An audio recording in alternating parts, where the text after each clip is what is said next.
Today.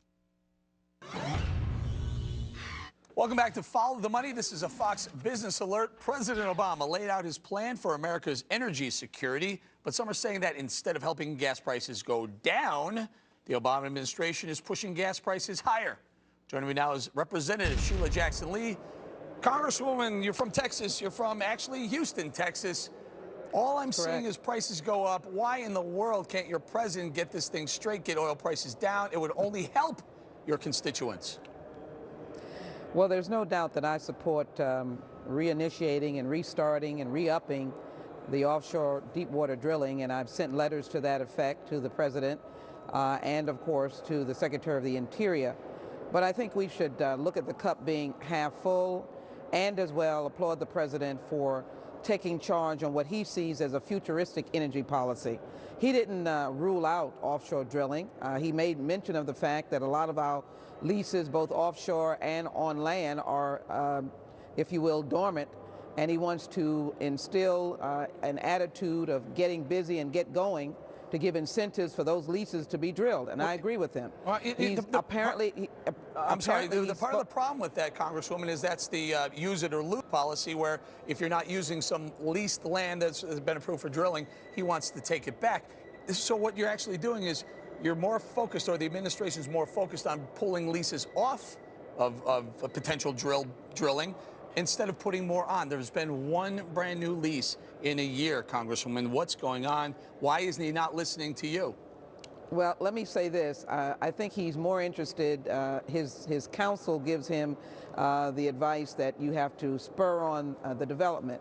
What we really need is a roundtable discussion with those who are in the fossil fuels. Natural gas, the President did speak about natural gas and he wants to increase the use of that. We have no quarrel with that in the state of Texas. But I believe that you can safely and securely do deepwater offshore drilling. But we have to convince the President of that. This is a framework. This is not the end of a energy policy. I really believe that the energy leaders in my own district need to have a roundtable discussion with our President.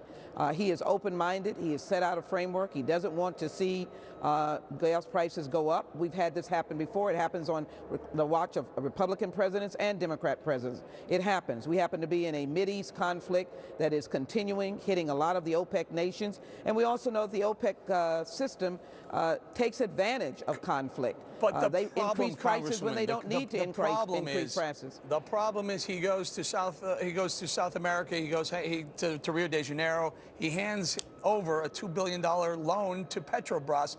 Bear with me. I don't think you can see this, but I'm putting a full screen up here. I'm going to draw on it. I'm going to show you Petrobras's what they have going on in the Gulf. They have drilling going on all over the Gulf, including along your coastline, Louisiana coastline. Here's a company that's a Brazilian company. He's giving them, Texas, I'm sorry. He's giving them $2 billion worth of loans, yet our own American companies. Devon can't drill. Devon can't get a permit. Chevron can't get a permit. ExxonMobil can't get permits to drill. What's going on here? Well, I think what's going on is international diplomacy and building a friendship with Brazil, and that should not be mutually exclusive to helping domestic companies here in the United States. And I have never strayed away from that position. But let me tell you how that works. What we've had is two positions at odds with each other because there's no dialogue. Some years ago, I called for a dialogue with a Democratic president, happened to be Bill Clinton, and he was able to understand the royalty structure. Now I think it's important for a meeting to be called, and I'm calling for one, with the leaders of our industry who are willing to meet.